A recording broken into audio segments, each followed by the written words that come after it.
অক্ষয় তৃতীয়া থেকে রাজ্যের সমুদ্র পাড়েই মিলবে জগন্নাথ দেবের দর্শন।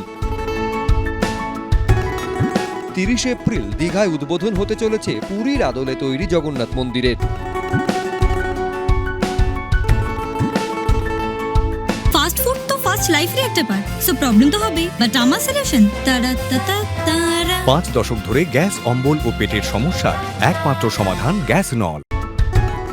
আমার দীর্ঘদিনের একটা কল্পনা ছিল, যেহেতু সমুদ্রের ধারে পুরীতে জগন্নাথ দেবের মন্দির আমরা ছোটবেলা থেকে দেখে এসেছি, দীঘাতে এমনিতেই ট্যুরিজম স্পট আছে, এটা একটা নতুন কর্মক্ষেত্র, ধর্মক্ষেত্র, এবং বিশেষ করে এই হিসেবে অনেক বাজার গড়ে উঠবে, অনেক মানুষ কর্মকাণ্ডে জড়িত হবেন, এবং এটা একটা পৃথিবীর ইতিহাসে, পৃথিবীর মানচিত্রে একটা নতুন একটা সংযোজন হবে।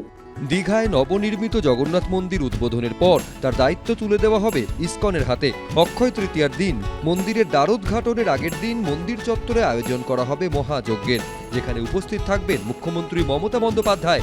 অনুষ্ঠানে যোগ দিতে আমন্ত্রণ জানানো হয়েছে রামকৃষ্ণ মিশন, বেলুড় মঠ, ভারত সেবাশ্রমের মহারাজদের।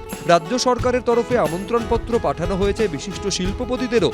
বুধবার নবান্ন সভাঘরে মুখ্য সচিব সহ বিভিন্ন দফতরের আধিকারিকদের নিয়ে প্রস্তুতি বৈঠক করেন মুখ্যমন্ত্রী। উপস্থিত ছিলেন ফিরহাদ হাকিম, অরূপ বিশ্বাস, সুজিত বসুর মতো মন্ত্রীরা। মহাকুম্ভে অনেক লোক কিন্তু মারা গেছে, একটা অভিজ্ঞতা থেকে কিন্তু শিক্ষা নিতে হয়। অনেকে তো আবার চায় না প্রোগ্রামটা শান্তিপূর্ণভাবে হোক না, মাথা ব্যথা তো অনেকেরই আছে।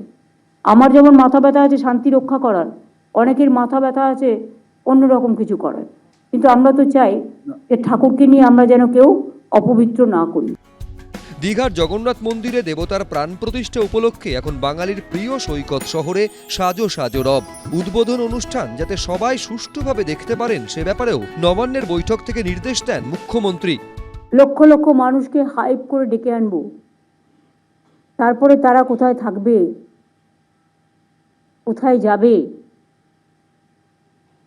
তার সুনির্দিষ্ট বন্দোবস্ত করার জন্য আমরা প্রত্যেকটা ব্লকে ব্লকে LED টিভি লাগাচ্ছি এলাকায়, যাতে সারা বাংলা জুড়ে এবং ইম্পর্টেন্ট প্লেসগুলোতে মানুষ দেখতে পারে।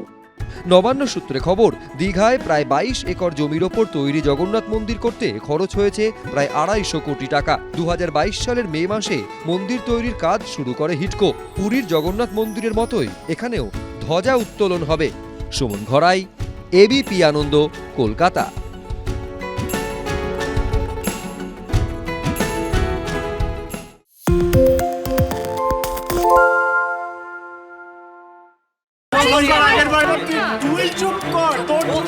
বাংলা ঝামেলা চায় না, বাংলা খবর চায়।